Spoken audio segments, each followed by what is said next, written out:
Welcome to another tutorial on MATLAB Tech. In this particular tutorial, we will be looking into the concept related to the merge block.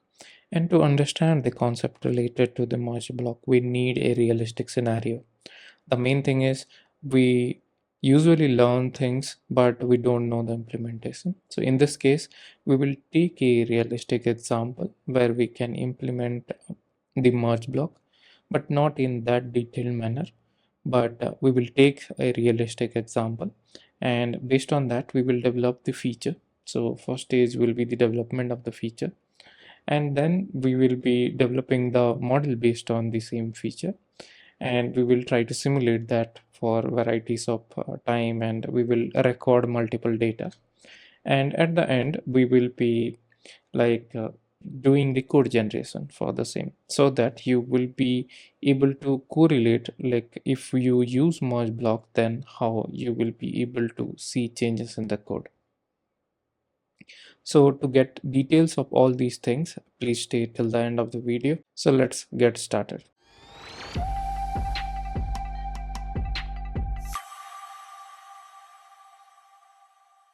So before we directly jump into the topic, so we have a news for you. We have a website which is basically currently up and running, and you can see it is on the screen. And there we usually post all the lecture series in the course section. So if you go to the course section, we have three major series that are currently available. We are also planning to build new courses on this particular site, so that you will be able to access the courses in a proper way. So coming to the state flow that you have, right? So we covered state flow in a detailed manner, but it is like we cannot provide a proper material at that moment. But now we are working on the same, and we are also covering the topics related to state flow in this particular website, and this will streamline your learning. So you can choose the topics, and the videos are arranged in a proper way, so that you will be able to learn in the same manner as you are in a actual virtual class. As well as if you go to the other courses, we do also have Simulink and MATLAB script related things. So if you go to the Simulink or MATLAB course, then you will be also able to get the course in a chapter wise manner, so that it will be more easy for you to learn the things. And definitely all the courses are free, and you will be able to just enroll without any cost. So with this, let's jump into the main topic. So the first part over here is to understand the feature.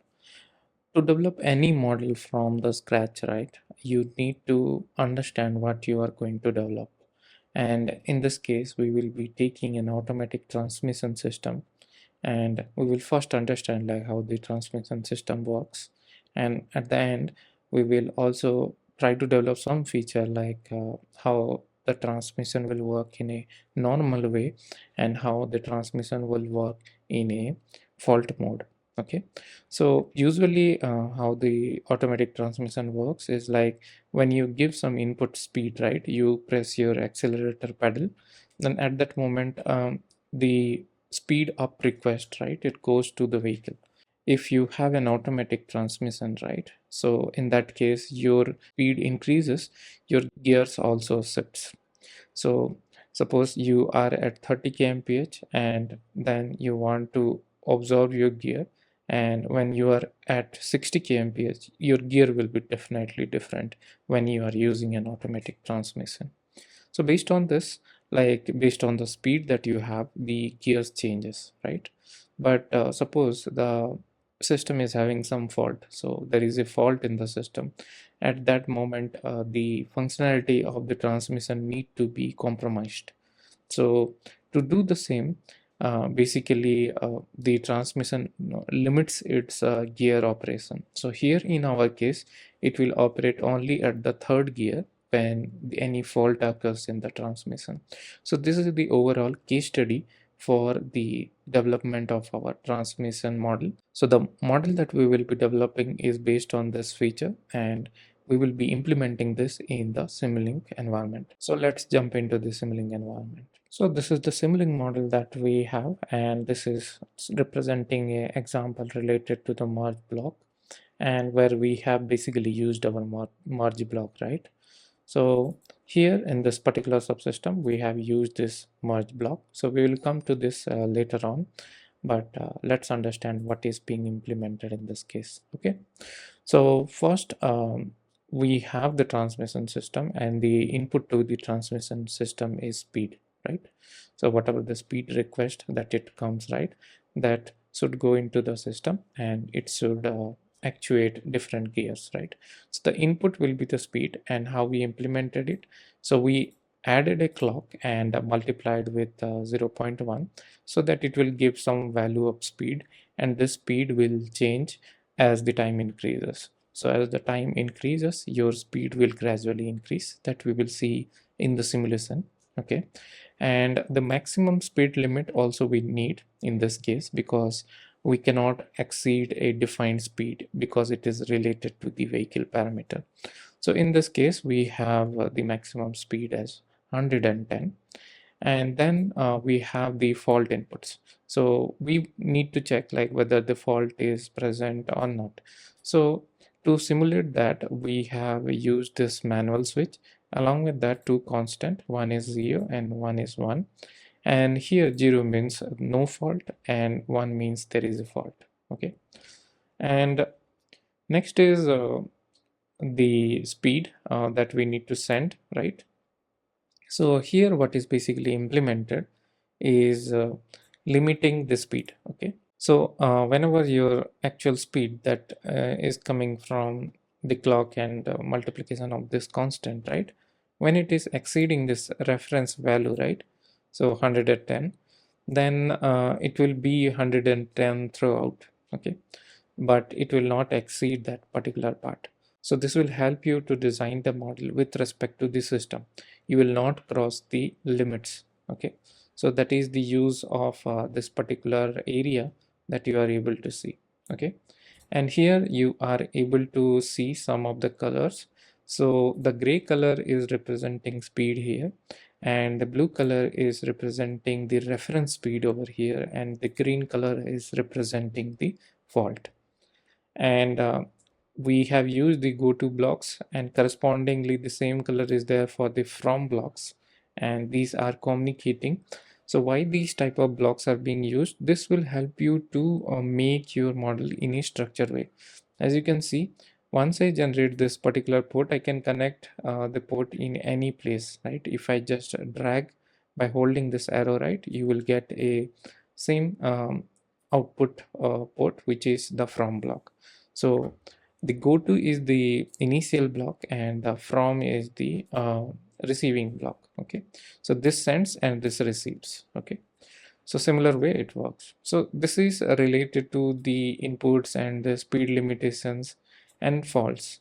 So now we will jump into the automatic transmission system that we have used. Okay. So input to the subsystem is vehicle speed, and also the fault detected or not. If there is any fault, then it will be 1. Okay. So going into the subsystem over here. So this subsystem is related to the merge block, and over here the first input that you will get is the vehicle speed, and the second input you will get is the detected fault. Okay. Here also we have used the same color coding to represent speed as well as the fault. So whenever there is a fault, so suppose there is a fault, then this particular subsystem will not work, right? Because we have used a logic not. So if it is 1, then this logic will be 0, and you will be not able to activate this particular subsystem. Okay. And if there is no fault, right, then only this will activate, because 0 becomes 1 and this will activate. Okay. This is basically a enabled subsystem, but we have used to enable subsystem and added complementary logics. Okay. So if there is any fault, then behavior will switch, and if there is no fault, then there will be a different behavior. Okay. So these two subsystems are giving similar outputs, that is giving the gear numbers. So this is the output gear number that the vehicle should go into. Okay, and whenever this particular subsystem is active, this will not be active, and whenever this is active, this will not be active. So this is the major thing that you need to consider while developing using the merge block. Okay, and going to the fault-free operation, right? So here we have used a lookup table. So this is a 1D lookup table that we will be using, and the input will be our speed, and correspondingly you will find the breakout points. So here these are the gear numbers, and here these are the speeds, right? Speed is in your x-axis and gear numbers are on the corresponding y-axis. So based on this, it will send out the gear number. Okay, same, if there is any fault, then we will be implementing like only third gear will be active uh, throughout the entire speed range, and because of that we have set a constant for this, and we have used this gear number same as the output of the previous subsystem. So these two subsystems are giving the same output, but here it is sending only the 3, and here it is sending a interpolated variable. So after the merge blocks, like you have seen, right, this is a round block, right? So what basically round block we have used for? So sometimes like when you do calculate, the gear numbers will be coming in points, right? So we need to round it up to determine like which exact gears that you want. Because if you see the gear numbers, right, which we discussed previously, these are the possible gear numbers, and you can see these are integers, right? So we need to convert whatever the output that we are getting into integer, and then we will get the gear number, which is a integer. Okay, so this is all about for this particular system, and the main thing over here to note is the two subsystem that you will be using, exclusive subsystem. So if one runs, then another should not run. Based on that, we have implemented this, and whenever there is any fault that is detected, the system will always stay in the gear 3, right? So to see everything in the simulation perspective, you can just press on the step button and click on the variables. So just let's see like how we observe the variables. So let's observe the variables and how it is changing for few time steps, and then we will simulate it completely throughout the system. Okay, so if I just step, currently there is no data, but whichever are using constant, that will have data, because that data will not change over time. But now you can see the first speed is 0.1 kilometer per hour, and then as the time passes, the speed is getting increased. Okay, and you can see over here that the same value is coming in this place, but it is less than the value that you have. So if I just make it right, the relational operator output, then it is true, because the speed that you have is less than the reference speed. So this is true, and it will take from this particular line the output. Okay, whenever this becomes false, then it will take from the false branch. Okay, so let's step and see like how speed is increasing. So speed is gradually increasing. Okay, so this will become false only if the limit is being crossed. So that will take little longer time, so that we will need to simulate it entirely. But yeah, so along with that, you are able to see some readings over here, right? So these are the readings that is coming from here. And yeah, so let's simulate it completely and open the scope block. Okay, so once you open the scope block, you will be able to see the values. So as the speed is increasing, right, so the gear shift is happening over here, right? And this is the operation of the normal system. The fault is 0 in this case. Okay, so what we will do now, we will step for few moments. Okay, so first we will step for a few iterations, and we will reach to a particular speed, and after that we will be just changing the speed. So we will go to the second gear. So for that, we need to go to 15 kmph or 30 kmph. Okay, so let's cross 30 kmph. So 7, and let's cross 30 kmph.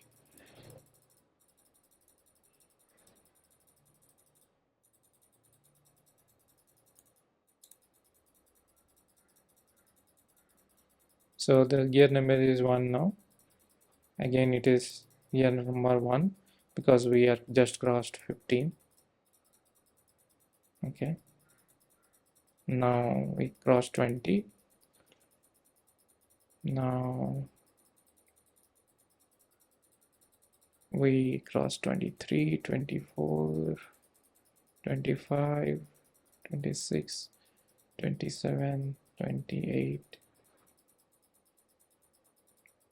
29, and then 30. We crossed 30 and you got the gear 2. Okay, this will be gear 2 now. But now suppose we introduce the fault.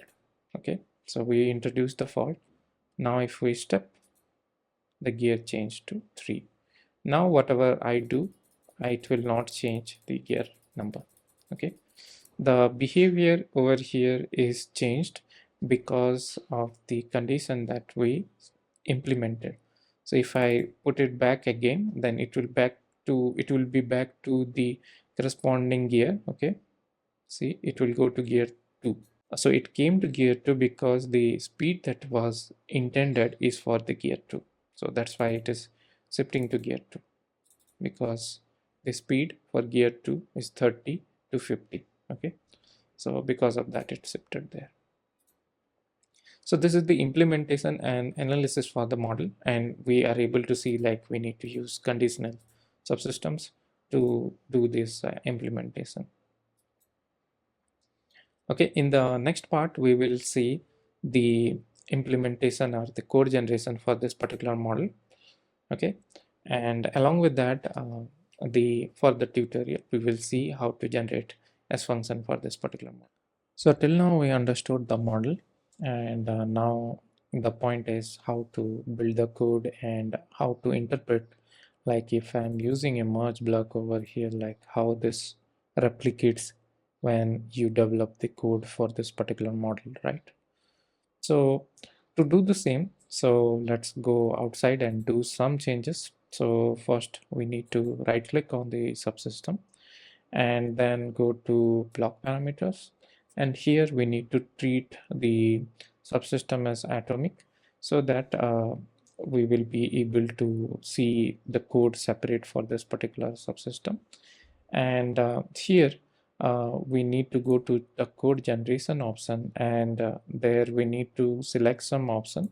So here what we are basically choosing is non-reusable function. So this will be a function, and you will use the same name as the option for the subsystem name, right? The function name should be same as the subsystem name, and the function file name also will be the same as the subsystem name. So these two things will come into picture when you generate the code for the entire model. But for now, we will be first using and developing the code for the subsystem only. So for this, you just need to press OK and right click over here, go to C code, okay, and build the subsystem. So you need to build this subsystem, and when you do build, you will get a report, and that report will show you the codes and all those things. So first we will go full screen for this, because we want to see all the left hand side tabs. And here you have the report summary. The main thing is how the merge block translates, right? So for that, how we will be mapping it. So if you go to the merge block, right, you have a subsystem name, and we have chosen use the function name as the subsystem name, right? So we did this copy and then go to the tab over here, and here we paste it. So if you just see over here, there are two if conditions, right? The first if condition, this is the first, from line 114 to 120. And we have one more if condition, that is from line 130 to 138. So here the first logic, what it is basically saying, if there is any fault, then the fault value should be greater than 1, right? Or should be greater than 0, right? So when there is a fault, the fault value is greater than 0. So here that the same thing, it is automatically generating this fault. If detected value is greater than 0, then you're using directly the merge block with the constant that we have defined, the defined gear value, right? So the defined gear value is, I think, over here. Okay, this is the defined gear value that we are using. Okay. And coming to the second part, here we have defined like the fault detected if not equal to 0, right? And not equal to 0 means you will see the logic over here, right? So which means if it is 0, then only it will execute, right? So what we did over here, added a not logic. So whenever the fault, so this will tell you like fault, this will be activated, this part will be activated whenever there is fault. Okay. And the negation of that will deactivate that again. Okay. So that's why whenever you do not have any fault, then this particular calculation will get triggered, right? And here it is using the interpolation table to determine the outcome. And you can see for the merge block, right? So you are having one output. So automatic transmission system B dot merge. Okay. So this is the code that it is using to send out the output. So this is also the same. So if the two conditions if are not exclusive, then in that case you may execute both. So that's why this different implementation is there to do it in the right way, so that if one of the if statement is active, the other will not be activated. And it is using the same 0 value, right? So 0 as the base for determining all these things. So this is about the code generation for this particular model. So in summary, what we learned about the transmission feature development and what happens in the fault detection zone. We also have developed the model for the same, and we also implemented the fault scenario in the model. And at the end, we seen the code generation part. So this is all about for this particular tutorial. And in case you are liking the channel, please consider subscribing. So in case you have any comment or query, please feel free to share with us. And in case you have any new topic that you want to learn from MATLAB Tech, then please feel free to share in the comment. That will be more helpful. Happy learning MATLAB. Stay connected.